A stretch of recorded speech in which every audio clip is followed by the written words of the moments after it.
નમસ્કાર દર્શક મિત્રો, હું છું પરમાર અનિશા. તમે જોઈ રહ્યા છો લોક સામના ન્યૂઝ. તો જોઈએ આજના સમાચાર. સાબરકાંઠાથી અમારા રિપોર્ટર જીતેન્દ્ર સોલંકી સાથે એસએલજી ટીમ સરસ ગાંજા સહિત માદક પદાર્થનો જથ્થો ઝડપાયો. હિંમતનગરના ઇલોલ ચોકડી નજીકથી ઝડપ્યો માદક પદાર્થનો જથ્થો. આરોપીઓ હાઇબ્રિડ ગાંજા સહિત સરસનું કરતા હતા વેચાણ. યુવા ધન માદક પદાર્થના રવાડે થઈ રહ્યું છે બરબાદ.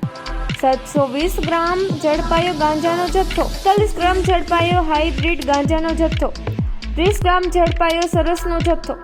આરોપીઓ પાસેથી કુલ 5,74,000 કરતાં વધુનો જથ્થો જપ્ત.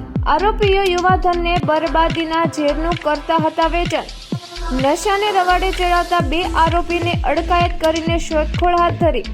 પકડાયેલા આરોપી સુનિલસિંહ ધર્મેન્દ્રસિંહ સોલંકી, રહે 61 શારદાકુંજ સોસાયટી, રામેશ્વર મંદિર પાસે, મોતીપુરા, હિંમતનગર, સાબરકાંઠા.